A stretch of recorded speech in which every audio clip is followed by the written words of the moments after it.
Et puis, on va commencer tout de suite avec l'amiral. C'est un honneur de vous avoir avec nous, amiral. Merci. Et je vais, juste avant de vous donner la parole, excusez-moi, je vais reprendre la parole avec une citation de votre livre qui va introduire ce mot au talk. Donc, attention, c'est parti. Prenez 111 hommes en pleine jeunesse, enfermez-les dans un tube métallique de 138 mètres de long et 12 mètres de diamètre. Privez-les de grand air, de soleil, de femmes, de familles, de copains, de parties de foot, d'internet, de journaux, de nouvelles du monde. Entassez la majorité d'entre eux dans de mini-dortoirs à 4 ou 6. Faites-leur prendre matin, midi et soir tous leurs repas au même endroit. Ne les laissez dormir que par tranches de 4 ou 6 heures, à un rythme sans régularité. Limitez à 4 minutes la durée de douche quotidienne. Imposez-leur un uniforme. Laissez mijoter 70 jours, puis, ce temps écoulé et pas avant, dévissez le couvercle du sas. C'est tiré de votre livre. Et la première question que je voulais vous poser, elle est assez simple. Qu'est-ce qu'un sous-marin? Oui, alors bonjour, merci à tous de m'écouter pendant cette heure. Les sous-marins, je vais essayer de dire des choses les plus simples possibles. Il y a deux types de sous-marins en France. Des sous-marins qui s'appellent nucléaires d'attaque. C'est des sous-marins qui sont nucléaires une fois, c'est-à-dire qu'ils ont un réacteur nucléaire pour leur propulsion. Et des sous-marins nucléaires lanceurs d'engins, qui sont les sous-marins de la dissuasion nucléaire, sur lequel je pense on n'aura pas de temps de revenir aujourd'hui, mais qui est une mission tout à fait importante. Les 6 premiers SNA sont à Toulon et les 4 SNLE, sous-marins nucléaires lanceurs d'engins, sont à Brest. Alors, un sous-marin, c'est un engin qui va sous l'eau, qui descend à des immersions très profondes. Le Triomphant, qui est un SNLE, descend à plus de 300 mètres, beaucoup plus que 300 mètres. Son immersion maximale est secrète, je ne peux pas vous le dire. Mais sachez qu'à 300 mètres, il y a une pression à l'extérieur de la coque dite épaisse, celle qui résiste, qui est de 30 bars. Lorsqu'on descend plus bas, eh bien, c'est encore beaucoup plus important. Voilà, donc le premier confinement, si l'on peut dire, d'un sous-marin, c'est de protéger les hommes qui sont à l'intérieur de ce sous-marin. Et donc, ce ressenti du confinement, c'est plutôt le ressenti d'une protection. 30 bars, pour les gens qui ne connaissent pas, ça correspond à quoi 30 bars exactement? Alors, on revient au cours de physique de 5e, 4e. Ça correspond à 30 fois la pression atmosphérique que nous ressentons à la surface terrestre, qu'on ne ressent pas parce qu'on y est habitué, mais pour ceux qui ont la chance d'aller sous la mer ou même en piscine, on voit bien que quand on descend, les tympans jouent et que la différence de pression est différente entre la surface et le fond. Donc c'est une pression extrême qui, à 300 mètres, on imagine 30 bars, l'eau ne rêve que d'une seule chose, c'est de s'infiltrer dans la coque. Voilà, donc on surveille en permanence parce qu'il y a de nombreux trous dans la coque pour faire entrer ce qui vient de l'extérieur, pour faire entrer des fils qui sont en contact avec les hydrophones, pour faire entrer de l'eau de réfrigération. Et donc la surveillance est une deuxième nature du sous-marinier. Comment est-ce qu'on fait société parce que c'est un tube, donc comment est-ce qu'on peut arriver à faire société dans un tube? Alors, faire société dans un tube, c'est d'abord un équipage. La notion d'équipage est une notion qui est absolument capitale sur tous les bateaux tels qu'ils existent dans le monde. Et bien sûr, en France, c'est vrai aussi. Mais c'est encore peut-être un peu plus vrai dans un monde qui est fermé, puisque les missions que nous faisons au service de la dissuasion nucléaire durent 70 jours. 70 jours en immersion complète, sans voir le soleil, sans venir près de la surface, parce que si l'on vient près de la surface, pour émettre par exemple un message, eh bien on devient indiscret et à ce moment-là, la mission risque de ne plus être remplie dans les meilleures conditions. Et donc, on ne voit pas le soleil et on reste 70 jours les uns sur les autres, ce qui suppose d'ailleurs, pour que le sous-marin fonctionne, beaucoup de choses, en particulier d'y fabriquer de l'oxygène, etc., etc. Alors, si je parle de l'équipage, qu'est-ce qui fait société? C'est l'équipage. Les 111 personnes qui sont à bord d'un SNLE, un sous-marin nucléaire lanceur d'engins, sont d'abord des volontaires. Il n'y a que des volontaires qui embarquent pour accepter cette vie. Jusqu'au printemps 2018, il n'y avait que des hommes et les premières femmes ont fait leur première patrouille au printemps 2018 sur ces gros sous-marins. Donc, c'était une expérimentation, on verra ce qu'elle donnera. Donc, ce qui fait société, c'est l'équipage. Donc, on va peut-être, Arnaud, détailler ce que vous dites. C'est l'équipe, c'est l'équipage, avec trois clés qui, pour moi, sont absolument importantes. La première clé, c'est celle de l'autorité. Alors, vous me direz, l'autorité, c'est facile. Il y a un chef, tout le monde se met au garde à vous devant le chef, et on dit oui, chef.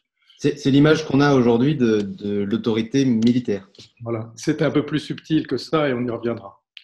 Donc ça, c'est l'image de l'autorité. La deuxième clé, c'est celle de la responsabilité.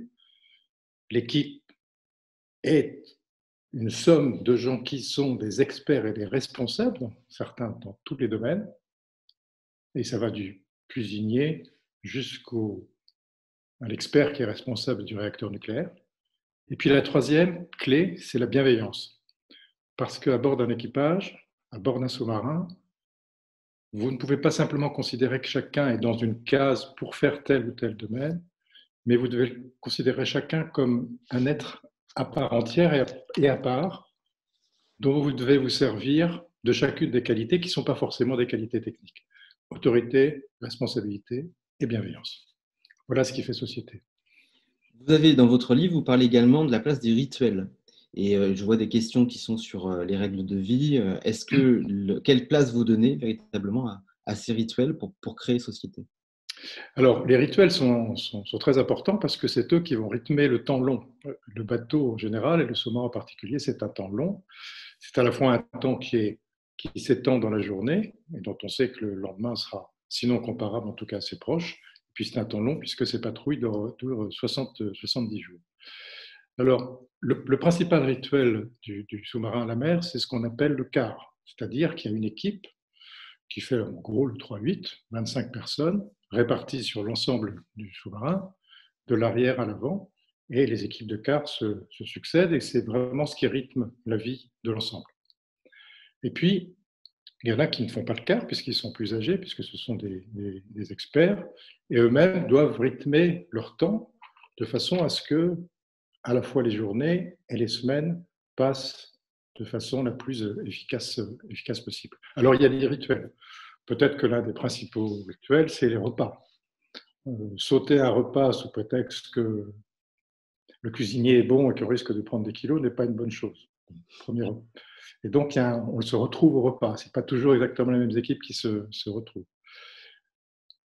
Considérez que certains jours sont différents des autres. Le dimanche est différent des autres et on a quelque chose qui est important sur les sous-marins, c'est ce qu'on appelle le poste d'entretien de propreté qu'on a tous les matins.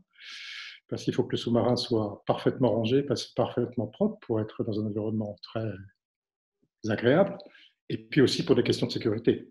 Parce qu'une vanne qui est mal entretenue, par exemple, risque d'entraîner des dommages importants.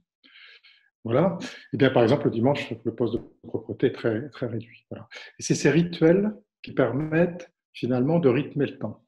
Et dans le confinement tel que nous le vivons aujourd'hui, qui est un confinement à terre, je pense que le rituel, le rythme de la vie est quelque chose qui est très important et qu'il faut s'y tenir absolument strictement. Si on a décidé de travailler le matin, on travaille le matin, et plutôt de lire l'après-midi, eh bien on lit l'après-midi. Et on n'essaye pas de dire bah, tiens, aujourd'hui, je vais m'avancer pour demain. Non, laissons les choses se dérouler. Voilà, je pense que c'est à la fois ces rituels et ces rythmes.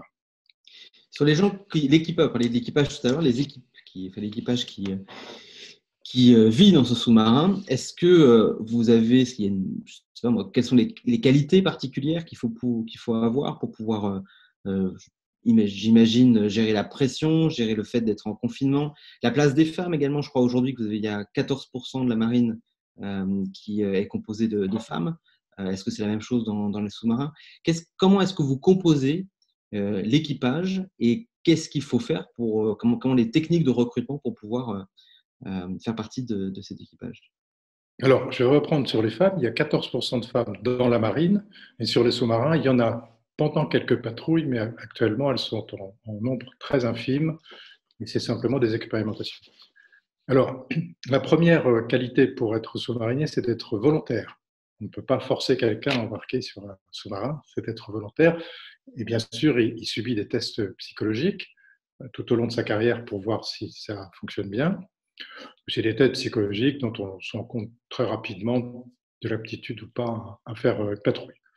Le deuxième point qui est très, très important, c'est d'avoir une expertise, c'est-à-dire d'avoir un métier qui va vous occuper pendant toute la patrouille, qui sont quelquefois des métiers très pointus, que ce soit l'informatique, les missiles, nucléaire, l'écoute, les oreilles d'or, on parlera peut-être du chant du loup.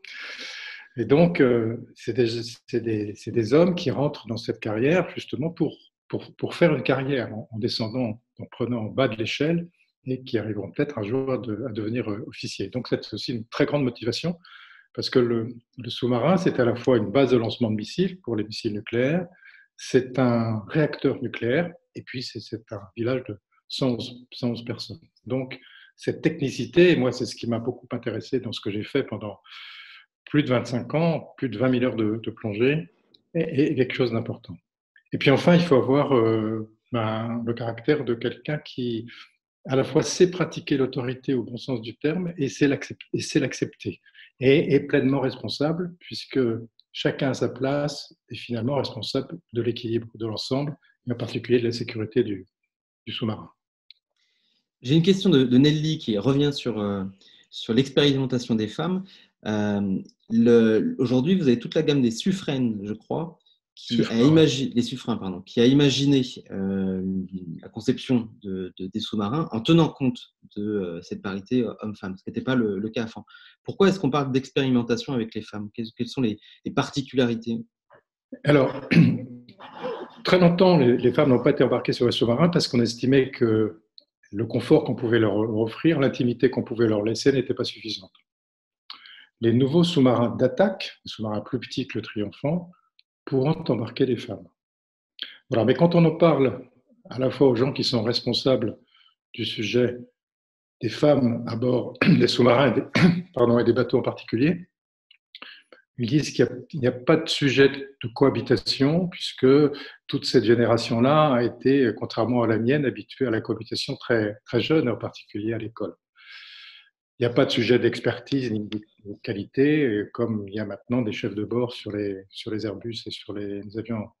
En revanche, ce qui est un peu différent et qui n'est pas quelque chose de très facile à résoudre, c'est le fait que pour faire une carrière complète et arriver au grade de capitaine de vaisseau, c'est-à-dire le plus haut grade d'officier supérieur, puis d'amiral, il faut passer par un certain nombre de postes. Or, les femmes, et grâce leur soit rendue, elles sont obligées à un moment donné d'arrêter parce qu'elles veulent avoir des enfants ou s'occuper de leurs enfants. Et c'est le principal sujet. Il n'y a pas d'autre sujet actuellement, ce n'est pas un sujet facile à résoudre, il n'y a pas d'autre sujet que celui-là en ce qui concerne les femmes qui sont...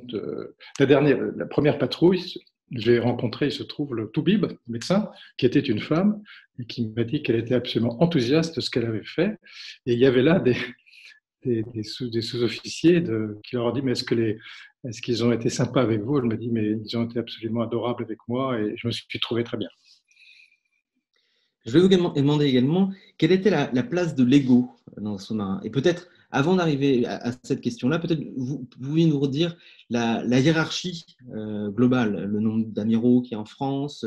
Est-ce que vous pourrez nous expliquer ça et ensuite vraiment arriver sur la place de l'ego entre l'ensemble de l'équipage? Alors, la marine française aujourd'hui, c'est 36 000 personnes, et dans laquelle il y a, si on peut dire, 4 catégories. Les amiraux, c'est-à-dire des gens qui, comme moi, ont eu la chance de faire une carrière complète en occupant des postes soit dans la marine, soit en interarmée. Ensuite, il y a tout un groupe d'officiers, qui sont des gens qui sont, pour la plupart, passés par l'école navale, ce qui a été mon cas. Et ensuite, il y a ce qu'on appelle les officiers mariniers, l'équivalent des sous-officiers dans l'armée de terre, et puis le groupe des matelots. Voilà. Sur un sous-marin, on retrouve l'ensemble de ces grades, sauf les amiraux, puisque dès que les amiraux n'embarquent pas en tant que commandant d'un sous-marin. Voilà. Sur un SNLE, il y a 15 officiers, dont le commandant, qui a le grade le plus élevé. Il y a très peu de matelots, parce qu'une fois encore, c'est des gens qui ne sont pas forcément très expérimentés, 6 ou 7, et tout le reste seront des officiers mariniers, qui vont grimper d'ailleurs dans ce statut d'officier marinier, et qui sont des experts de tous les domaines dont nous avons besoin. Il y en a à peu près 35 domaines, 35 spécialités. Merci. Et donc, la place de l'ego, parmi tous ces membres-là, elle est où? Comment est-ce que vous la gérez? Là, il n'y a pas de place pour l'ego. Il n'y a pas de place pour l'ego. Et moi, je dois dire que j'ai passé plus de 40 ans dans la marine et je n'ai jamais ressenti de place pour l'ego. Il y a une place pour la responsabilité, il y a une place pour la reconnaissance de ce que l'on fait à un moment donné, pour la place que l'on occupe, mais jamais, jamais pour l'ego, puisque la notion d'équipage s'affranchit de l'ego. Et ça va peut-être paraître curieux à certains, mais j'ai jamais senti de lutte de pouvoir à l'intérieur d'un équipage, et même lorsque j'ai travaillé en interarmée, c'est-à-dire avec les autres armées, c'est quelque chose que je n'ai jamais senti. L'ego pour l'ego n'a aucun intérêt. Ce qui est intéressant, c'est qu'il y a une hiérarchie pour savoir qui est qui, à quel niveau il se situe. Mais le plus intéressant surtout, et c'est là qu'est l'autorité, c'est de savoir quelle part de responsabilité chacun a, même le plus humble, et donc du coup, quelle part d'autorité il a aussi, puisqu'il est responsable d'un secteur, d'un compartiment ou d'autre chose. Donc la place de l'ego est complètement effacée. En tout cas, ceux qui mettent en avant leurs égos ne vont pas très loin. En fait, ce que vous nous dites, c'est qu'on retrouve des éléments de l'entreprise libérée, ce qui est étonnant dans un sous-marin. Eh bien, c'est une des raisons pour lesquelles je pense on a été intéressé par mon témoignage sur ces sujets-là, c'est de dire que nous avons une conception très saine de l'autorité, très apaisée de l'autorité. Et c'est une des raisons pour lesquelles ça fonctionne pas mal, ça fonctionne même bien. Nous avons, je pense que c'est le bon mot, une notion apaisée de l'autorité. Alors aussi peut-être quelque chose qui nous aide, c'est que nous savons qu'un jour, peut-être nous occuperons le poste qui est au-dessus de nous et que donc du coup, il faut montrer à la fois qu'on est au courant de l'autorité, qu'on sait ce que c'est, et puis qu'on saura la pratiquer le mieux possible. Est-ce qu'il y a de la place pour les petites transgressions ou des dérogations au sein de la vie d'un sous-marin? Est-ce qu'on peut Il n'y a fumer? pas Est-ce beaucoup qu'on peut… Il n'y a pas beaucoup de transgressions possibles. La vie est très, très organisée, très régulée. L'équipage est très entraîné et on forme la cohésion avant de partir à la mer. On en forme cette cohésion non seulement en les entraînant sur des simulateurs par équipe, en composant les équipes, c'est-à-dire qu'on connaît les caractères des uns et des autres et on sait ceux qui seront bien les uns avec les autres. Et puis on les entraîne aussi par le sport, par des sorties communes, sorties d'ailleurs qui sont souvent avec les familles, puisque nous considérons que les familles font aussi partie de la mission, même si elles restent à terre. Et c'est cette cohésion qui fait l'ensemble de la cohésion de l'équipage. Il n'y a pas beaucoup de transgressions. Quelles seraient-elles? On n'a pas le droit de fumer à bord. Si quelqu'un fumait, ça se sentirait très vite. Il y avait eu, je crois il était prévu que des sous-marins, qu'on Alors, au puisse début, fumer à des sous-marins. les gros sous-marins, il était prévu qu'on puisse fumer à bord. Et on avait même, pour ça, construit des usines à oxygène, des usines d'élimination d'épaulement. Et puis le premier amiral, qui est un amiral qui s'appelait Bernard Louzeau, qui est mort il n'y a pas très longtemps, a décidé, lui qui était un gros fumeur, qu'on ne fumerait pas à bord. Et on était ravis, tous ceux qui n'étaient pas fumeurs, parce que ça aurait été déjà à l'époque des fumeurs passifs. Et je crois que vous avez même permis la création d'une marque de cigarettes plus légère, la Alors Gallia. oui, il y avait la Pas Gallia. vous, pas vous spécifiquement, mais Ouais, la Gallia qui a été créée à l'époque avec moins de goudron, moins de nicotine, moins de tout ça, et qui a été vendue en bureau de tabac, mais qui n'a pas servi à bord des sous-marins. Et alors, j'ai une question sur le sport. Donc, on peut faire du sport au sous-marin. On peut faire son footing dans un sous-marin.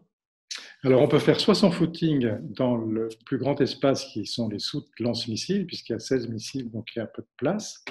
Simplement, il faut faire attention en tournant parce qu'on peut se prendre un tuyau dans la tête et se retrouver à l'infirmerie. Moi, ce que je faisais pendant mes patrouilles, c'était de faire du tapis roulant ou du vélo pendant 1 heure, de façon à bien transpirer tous les jours et à penser à autre chose. Il y a une question qui est intéressante de Bruno et sur laquelle on n'a effectivement pas abordé plus que ça. C'est la mission, le succès du SNLE, c'est quoi? En fait, votre mission, c'est de ne jamais avoir à lancer les ogives nucléaires. Ouais. On pourra revenir dessus. Et ça, c'est fondamental. C'est la grande différence entre le SNA et le SNLE. Et donc, ça veut dire que vous ne servez à rien. Votre mission, c'est de ne servir à rien. Alors, lorsque j'étais à Cherbourg, je cite un journaliste.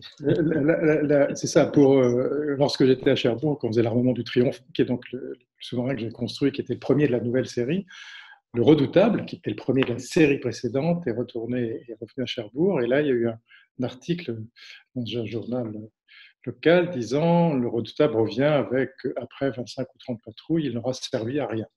Alors là, j'ai pris ma plus belle plume et j'ai essayé d'expliquer ce que c'était que la dissuasion nucléaire, pour dire qu'au contraire, il avait servi.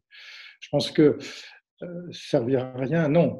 La dissuasion nucléaire a été inventée, mise en place avec la découverte de la bombe atomique, après Hiroshima et Nagasaki, et après surtout deux guerres qui avaient fait la première 20 millions, qui était la guerre de 14-18, la deuxième presque 100 millions de morts, si on compte tout le monde, y compris les conséquences en URSS.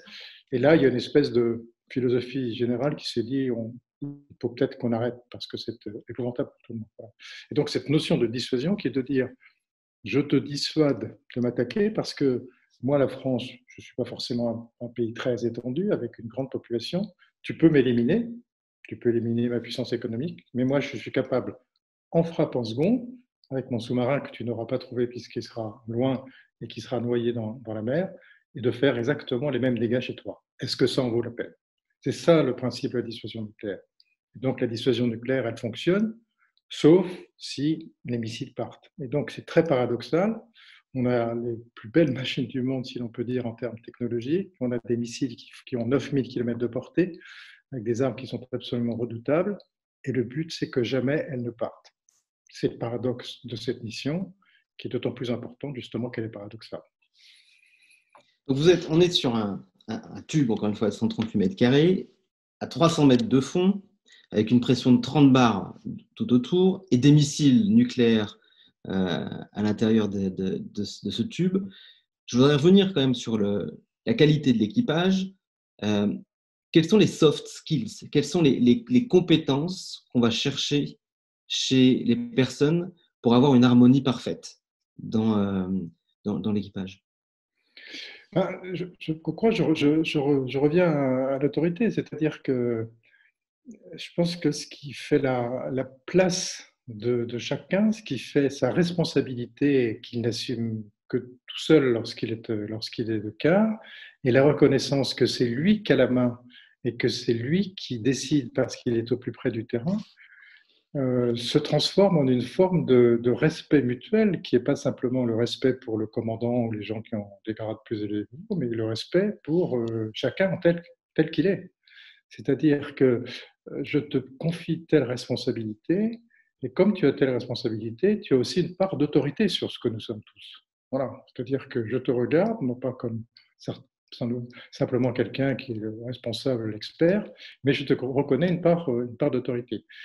Et finalement, le supérieur ne peut se trouver en bonne situation vis-à-vis du subordonné, celui qui exécute, que dans la mesure où il y a ce respect mutuel de cette part d'autorité.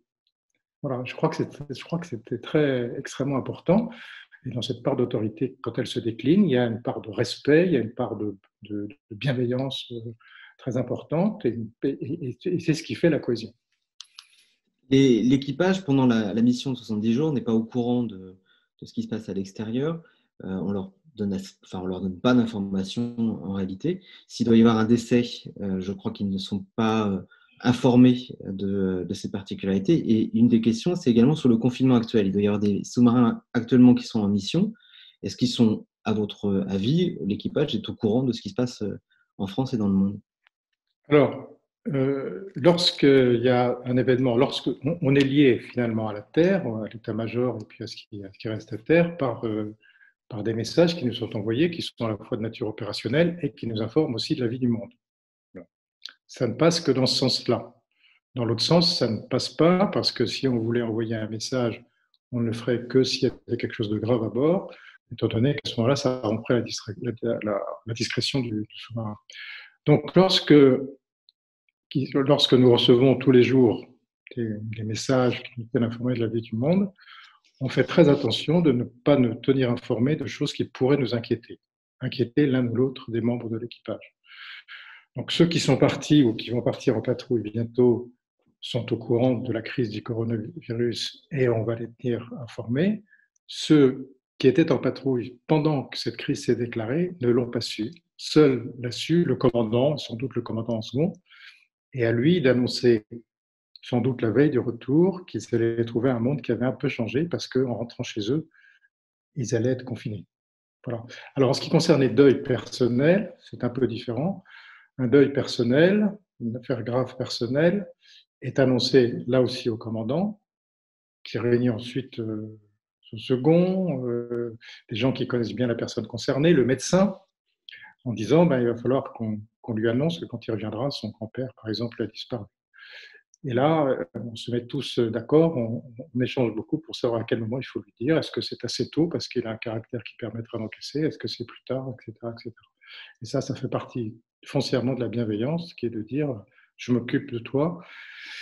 Et ensuite, en fonction de la situation, on peut garder le marin à bord ou, si c'est vraiment très grave, supposons que ce soit l'épouse, par exemple, l'évacuer dans des conditions les plus rapides possibles, de façon à ce qu'il se retrouve à terre.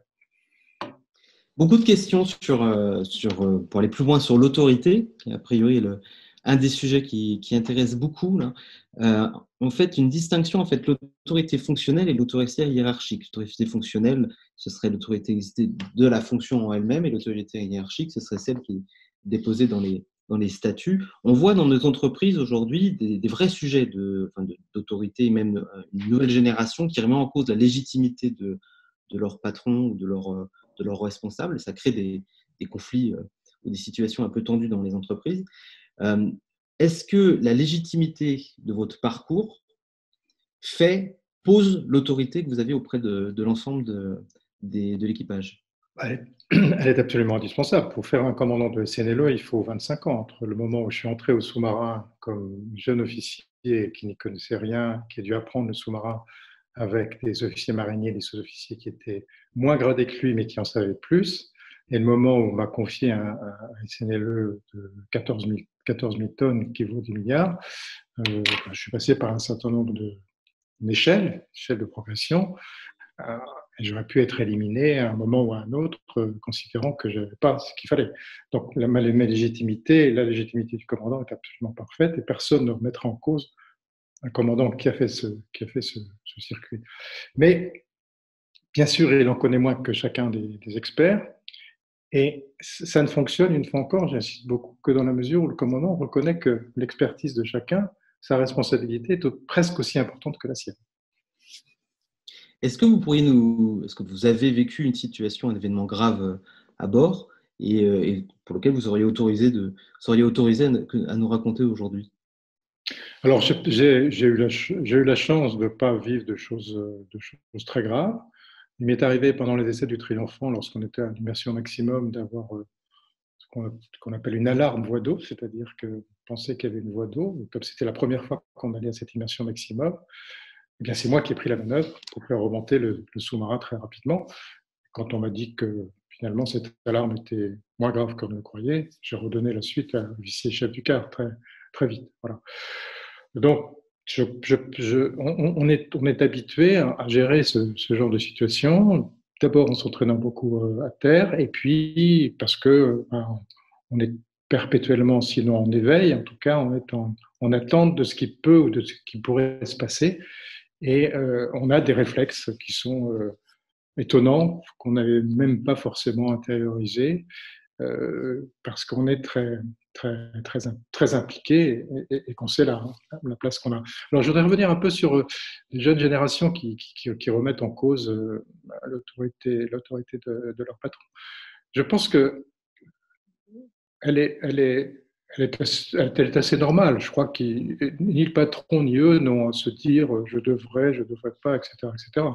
Simplement, une fois encore, il faut reconnaître la place du patron, la place de chacun, et surtout se poser la question de qu'est-ce que je peux apporter moi. C'est vrai que je suis plus jeune, je suis plus à l'aise en informatique, j'ai plus d'idées. Alors, ok, très bien, c'est quelque chose dont tu vas t'occuper toi, plutôt que moi le patron. Et puis en plus, moi je verrai ensuite ce que je choisis, mais ça ne peut pas être simplement une contestation pour contester. C'est une contestation qui doit être positive, c'est-à-dire, moi, je peux vous apporter que telle chose que peut-être vous ne trouverez pas. Et c'est ce qu'on retrouve un peu, c'est un peu la difficulté qu'on a aujourd'hui, qui est de dire, même dans une crise comme celle-là, des confinements, qu'est-ce qu'on va faire? Est-ce que ça va être décrété d'en haut? Est-ce que c'est sur le terrain qu'on va aller chercher des bonnes idées? Il y a des très bonnes idées sur le terrain, qu'on interroge les maires, les présidents d'associations, les entreprises. Des entreprises qui ont déjà décidé de recommencer, qui ont déjà mis au point des protocoles. Donc je pense que la génération des plus jeunes va être très utile pour mettre en place justement ces idées qui viennent de la base, qui sont des idées responsables et qui vont mettre en œuvre et qui ne sont pas forcément des idées qui viennent du haut. Après les 70 jours de confinement dans le sous-marin, vous revenez en terre, à la terre. Et comment ça se passe en fait? Est-ce qu'il y a une fatigue collective? Est-ce qu'il y a une tension? Quels sont les premiers pas que vous faites en dehors collectivement de ce sous-marin?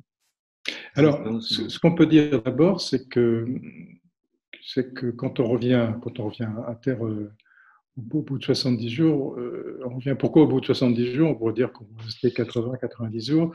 Et en fait, on s'est rendu compte que la limite n'est pas l'énergie, puisqu'on peut faire le tour du monde avec notre sous-marin nucléaire plusieurs fois. Ne pas les vivre, on a jusqu'à 100 jours de vivre, même si les derniers ne seraient pas aussi savoureuses que les premières. Ce qui compte, c'est la fatigue de l'équipage. Et on s'est rendu compte, et les Américains aussi, c'est vrai aussi les Anglais, qu'au bout de 70 jours, on commençait un peu à être fatigué, que peut-être les réflexes ne seraient pas aussi bons si jamais il y avait un groupe de pas. Voilà l'exemple de 70 jours. 70 jours, c'est long, c'est plus long que ce qu'on fait maintenant si l'11 mars est tenu, hein, puisque en gros, vous partez en mer le 1er juillet quand tout le monde parle de vacances et quand vous revenez, ça n'intéresse plus personne. Voilà, je l'ai vécu personnellement. Et donc, quelque chose qui est très important, c'est qu'il faut se dire qu'on est parti, on a laissé le monde dans un certain état, on a laissé sa famille, et qu'il va falloir qu'on se réacclimate. Et que cette réacclimatation se fera de façon progressive. Il est hors de question, par exemple, pour un père de famille qui revient, qui retrouve sa famille, de dire le patron, c'est moi. C'est sa femme qui l'a été pendant 70 jours. Donc, on sait que ça va être un peu, sinon compliqué, en tout cas, qu'il faudra prendre le temps de se réinsérer avec élégance et en faisant attention à ce qu'on fait. Alors, à ce sujet-là, je voudrais citer un exemple qui est pratiqué par maintenant toutes les armées depuis l'Afghanistan.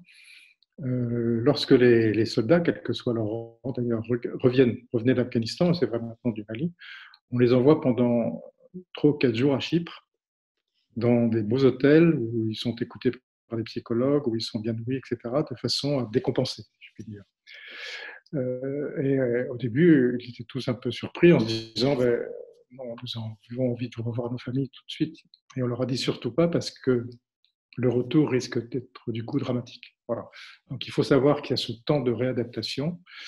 Et là, le temps de réadaptation des gens qui reviennent de patrouille, qui vont découvrir le coronavirus, va être sans doute pas très facile. Et heureusement, nous avons prévenu les familles et je pense que les familles ont été prévenues et tout ça va se mettre. Mais c'est vrai qu'il ne faut pas éluder cette période de retour à la vie normale qui va être un des grands sujets du confinement, ce qui nous concerne.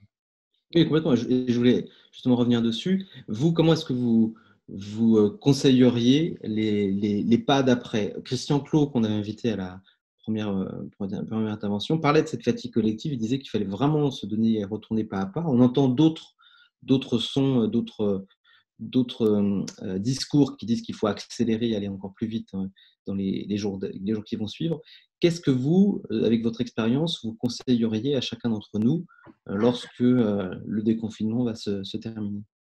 D'abord, je conseillerais d'utiliser au maximum les heures qui nous sont données aujourd'hui pour savoir comment reprendre le mieux possible l'activité dès qu'une certaine liberté nous sera donnée.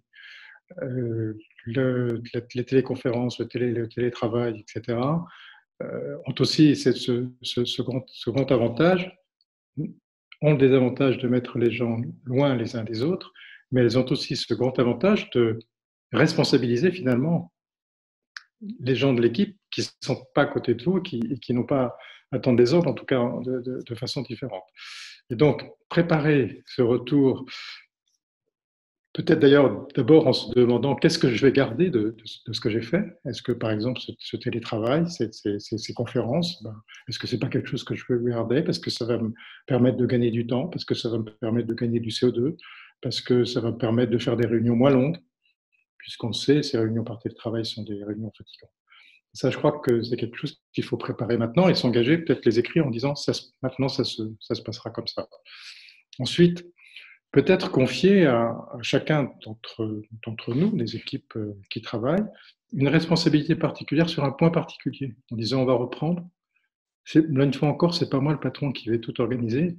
Tu as certainement des idées et c'est toi qui vas guider cette réinstallation. Voilà. Puis le troisième point, je crois que il est important. C'est une période qui est difficile.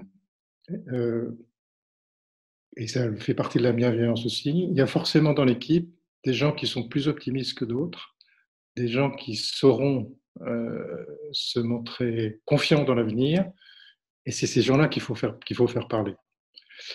Je crois aujourd'hui que moi, j'en veux beaucoup aux chaînes en continu, parce que si elles sont en fond de tableau dans l'appartement dans lequel vous êtes confiné, que vous soyez seul ou avec d'autres personnes, elles sont vraiment une chaîne d'information des malheurs du monde qui ne s'arrêtent pas, de commentaires qui n'ont pas vraiment d'intérêt. Et je pense qu'elles ne sont pas une bonne chose pour maintenir le moral. Voilà. Ce qui vous protégez, vous, d'ailleurs. Ce qui vous protégez, vous, on parlait des informations, le fait de créer unité dans un lieu comme celui-ci, vous protégez pour la sortie, j'imagine. Absolument, on se protège et comme on a un peu de temps et que ce temps peut être consacré aussi à l'étude, à replonger dans l'histoire, à replonger dans ce qu'on connu ou moins connu, c'est aussi le temps de la marine, c'est-à-dire le temps long, le temps qui vous permet de respirer un peu autrement, tout en gardant ce rythme dont je parlais autrement. Alors après, si on prend plus largement l'affaire du confinement, comment s'organiser? Je trouve qu'en France, on devrait plus faire appel, comme je le disais tout à l'heure, aux initiatives locales, aux bonnes idées locales. Je crois qu'il y en a beaucoup, mais elles se prouvent. Et puis je pense qu'on aura intérêt à dire expérimentons à tel endroit tel ou tel mode de déconfinement pour voir si ça fonctionne, quelles sont les difficultés. Malheureusement, il y a aussi un peu ce principe d'égalité qui est de dire tout le monde pareil. Et je crois que dans ces situations délicates, il faut peut-être aller chercher peut-être un département qui a été moins touché pour dire bien comment on va faire. C'est vous qui allez faire l'expérimentation pendant 8 jours. Et ensuite on verra. Mais ça sera une période qui sera difficile. Il ne faudra surtout pas tous se précipiter dans les rues. Et vous verrez que chacun d'entre nous, nous aurons des réflexes un peu curieux. Vous savez qu'on a le droit d'aller se balader 1 heure à moins d'1 kilomètre. Je pense qu'au début, on dira, mais il me manque quelque chose, il me manque mon autorisation. Je me souviens d'être revenu du tour de monde sur un Jeanne d'Arc que j'avais fait quand j'étais midship. Jeanne d'Arc n'a pas toute surface, donc qui bouge. Il y avait un grand repas chez mes parents pour fêter je ne sais quel anniversaire. Et je me souviens d'avoir regardé les assiettes et tout ce qui était répandu, et je me dis, et quand je pense qu'un coup de roulis peut mettre tout ça par terre, quel aucun risque. Voilà, donc c'est tout ça qu'il va falloir qu'on prenne en compte. Et puis, en se disant que moi, je pense qu'il y a des moments où on se dira finalement le confinement, il y avait un gros intérêt. Je te vois plus. On a un monsieur qui s'est permis de partager son écran. Alors, est-ce que Care for a New Planet pourrait ne pas partager son écran, s'il vous plaît? Voilà. Merci. Rebonjour. Merci. Rebonjour à tous.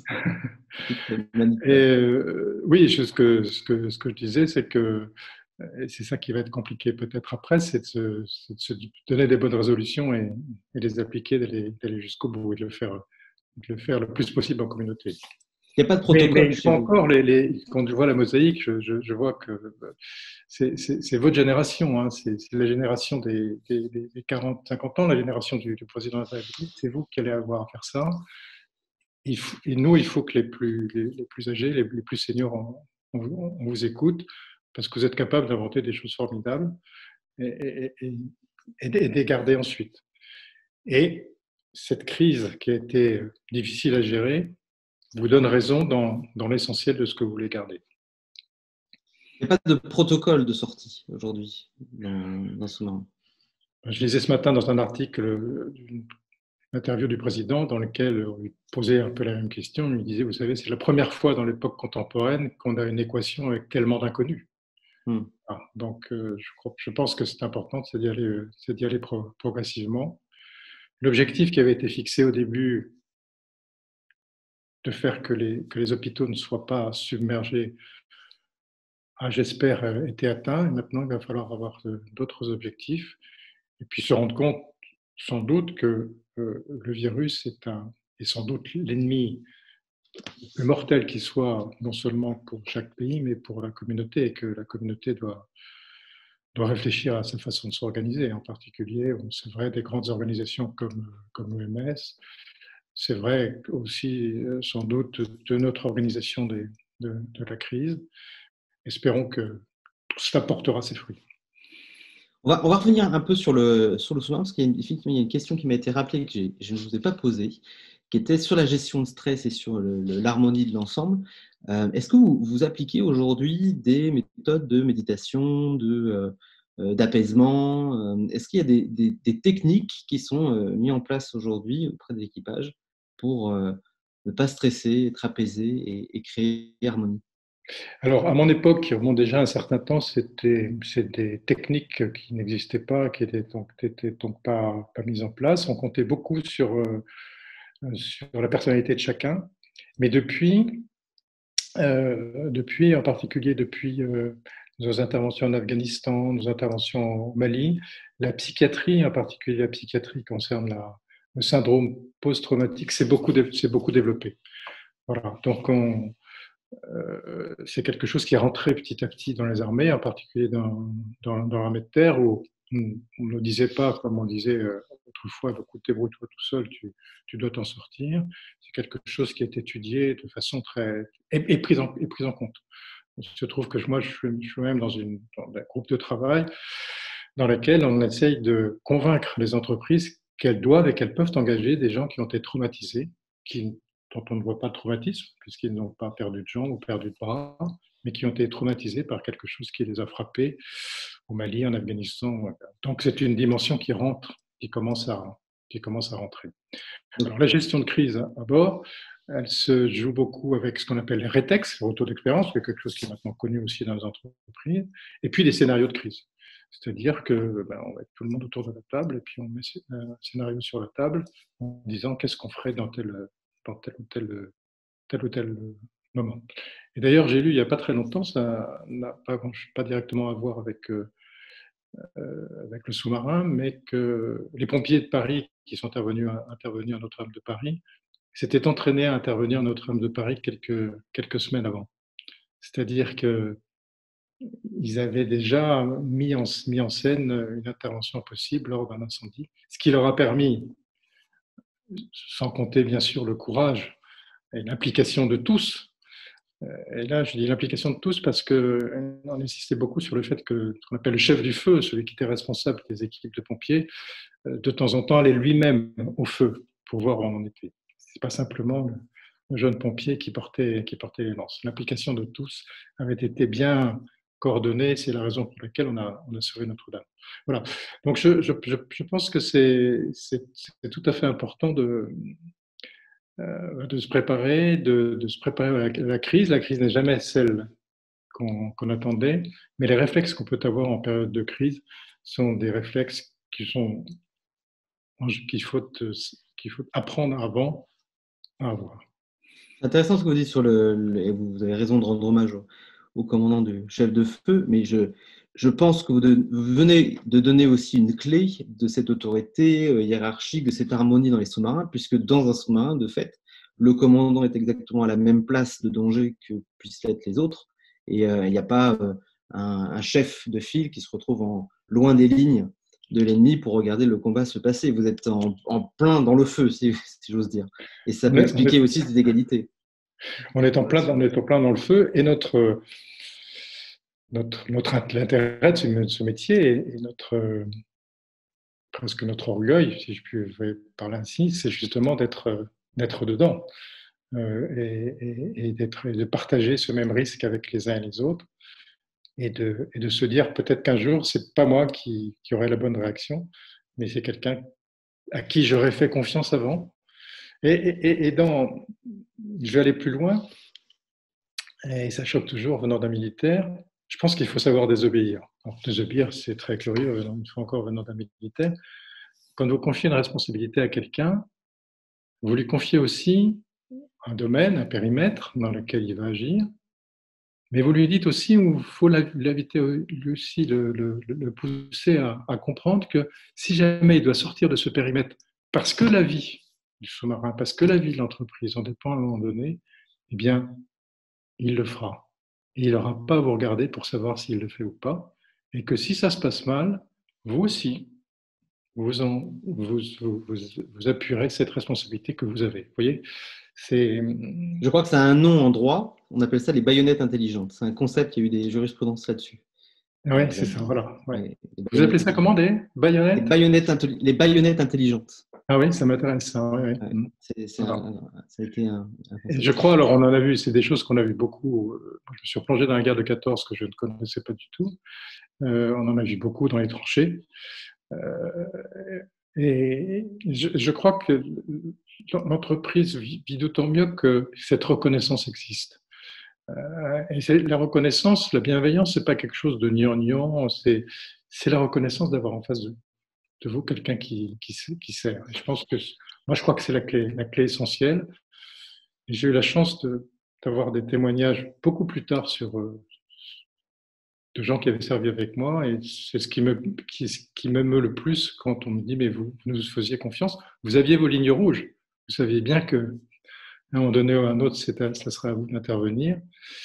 Et dans le livre dont vous parliez, Arnaud, au début, il y a toute une séquence justement que j'ai axée autour de ça, où le commandant est dans le PCNO, il voit qu'il se passe quelque chose qui peut devenir grave, mais il n'intervient pas, il attend que l'officier de quart, à un moment donné, se tourne vers lui, et là il dit « Ok, je peux y aller ».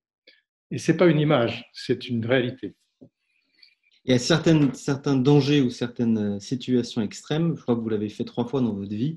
Il y a un ordre, enfin, je ne sais pas si c'est un ordre, mais vous dites « je prends ». Je prends. Ça signifie quoi? Je prends, ça veut dire que c'est moi. Maintenant, toi, tu es allé jusqu'au bout de ce que tu pouvais voir, de ce que tu pouvais faire.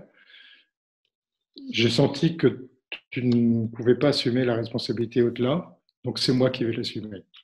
Et j'assume complètement. Et je te redonnerai le manche dès que je considérerai que la situation est redevenue normale. C'est une très belle parole, elle est très courte, et je crois que le chef doit être bref. Passons sur le monde d'après. Donc, on a expliqué ce qui pouvait être les jours d'après le confinement, mais le monde d'après. Moi, j'aimerais avoir, vous êtes militaire, vous êtes un très haut gradé de la marine nationale.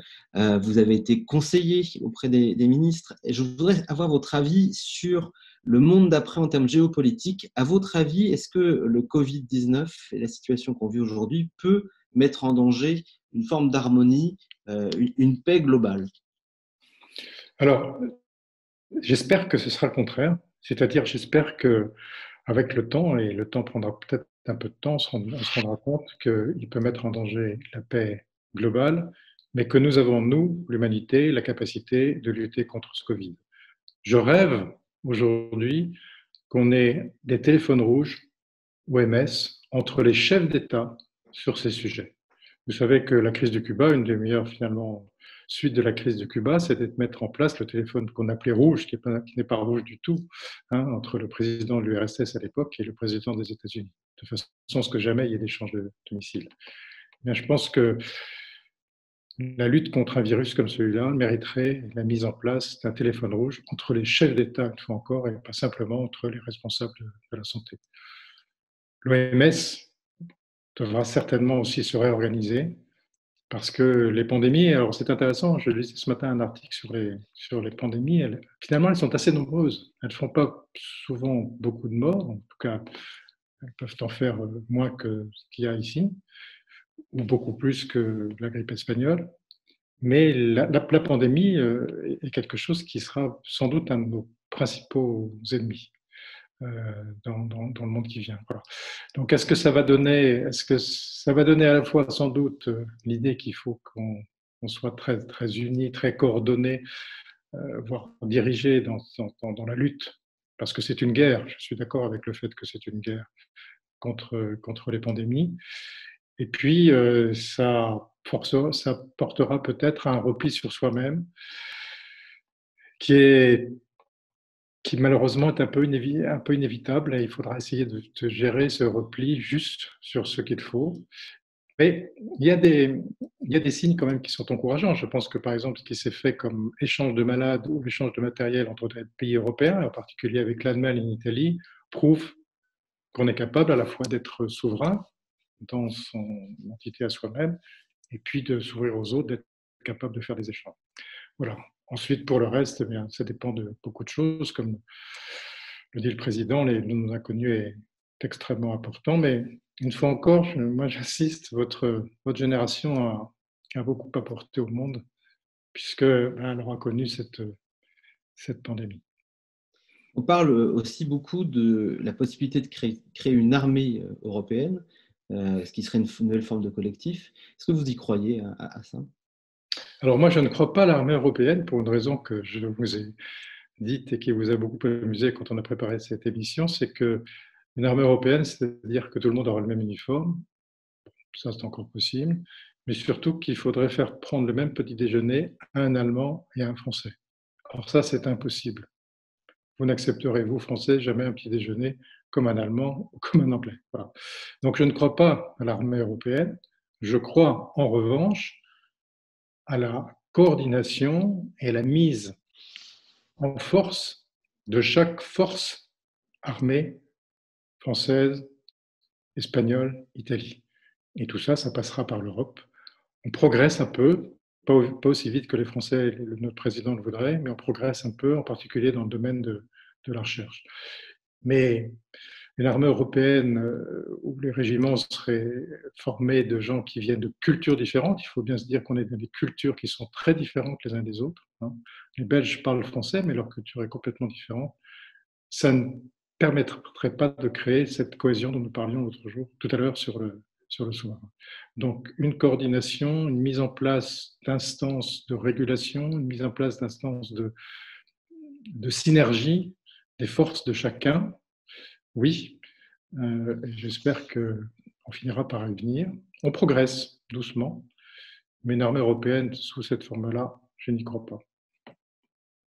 Pour conclure cette intervention avec vous, il y a trois mots, en fait, trois phrases plutôt que vous avez dites et qui, je pense, résument bien. Et je veux bien avoir votre conclusion, si je vous rappelle ces trois phrases. Pardon. Finalement, vous nous avez expliqué qu'il y a un rapport au temps qui est important, un rapport à l'autre et un rapport à soi. Est-ce que pour vous, ce sont ces trois éléments-là qui devraient composer à la fois aujourd'hui dans les entreprises la meilleure manière de manager et puis qui devraient également être d'inspiration pour le monde qui vient? Rapport au temps, rapport à l'autre, rapport à soi. Oui, rapport au temps, parce que le dirigeant d'entreprise, c'est celui qui doit voir loin. Et donc, pour cela, il faut qu'il délègue la gestion de tous les jours le plus possible, le plus bas possible. Ça, c'est un rapport au temps, voir loin, prendre du recul. Le deuxième, c'est le rapport à l'autre. Alors, le rapport à l'autre, eh bien, c'est ce que j'ai expliqué sur la reconnaissance, sur l'estime, sur le respect qu'on peut avoir de chacun dans sa fonction. Ce qui n'empêche pas d'ailleurs de remettre en place, de redire les choses quand elles ne se passent pas très bien. Une fois encore, je vais utiliser ce terme gnangnan. On n'est pas dans la bienveillance gnangnan, on est dans la bienveillance de l'exigence. C'est une forme d'exigence. Cette exigence, cette bienveillance, c'est une forme d'exigence. Voilà. Et puis le rapport à soi, parce que, eh bien, c'est soi-même qui progressons, c'est soi-même qui faisons qu'on n'est pas le même quand on a 30, 40, 50 ou 60 65 ans. On est formé pas simplement par ce qu'on a fait, mais on est aussi formé par la culture, par ce qu'on lit, par ce qu'on écoute, peut-être par des podcasts. Et donc, le rapport au temps, pour prendre du recul, le rapport à l'autre pour le respecter, et le rapport à soi parce qu'on est soi-même dans un mode qui ne s'arrête pas, d'éducation et d'essai de maîtrise très modestement de ce que nous sommes. Je vais vous citer, parce que vous ne verrez pas vous voyez pas les commentaires, je ne suis pas sûr. André Colnard qui vous dit: j'ai effectué 8 patrouilles sur le Redoutable, tout à fait en phase avec vous, amiral. Exactement. Est-ce qu'il est d'accord? Est-ce que vous êtes d'accord? Cette expérience m'est bien utile dans ces moments difficiles et merci à la marine. Je pense qu'il est d'accord avec vous. Je pense qu'il vous rejoint. Avant de finir ce troisième mot talk, juste vous inviter au quatrième qui a lieu la semaine prochaine, et de la mer, on va partir vers le ciel puisque nous avons la chance de recevoir l'aéronaute, l'explorateur et le président de la fondation Solar Impulse, Bertrand Piccard, et également psychiatre. Donc on va plutôt aller sur cet angle-là, d'ailleurs, je vous le dis un peu en off. Pour vous inscrire, vous allez sur mo.co et vous allez sur la section Talk. N'hésitez pas à vous abonner également à notre newsletter. Et ce que je vais vous proposer maintenant, chers amis, c'est de remettre vos caméras. Applaudissements. Applaudissements. Ouvrez vos micros.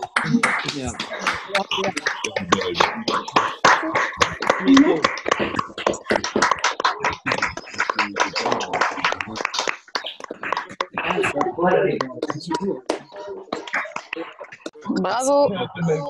Merci à tous. Bravo, merci beaucoup. Merci.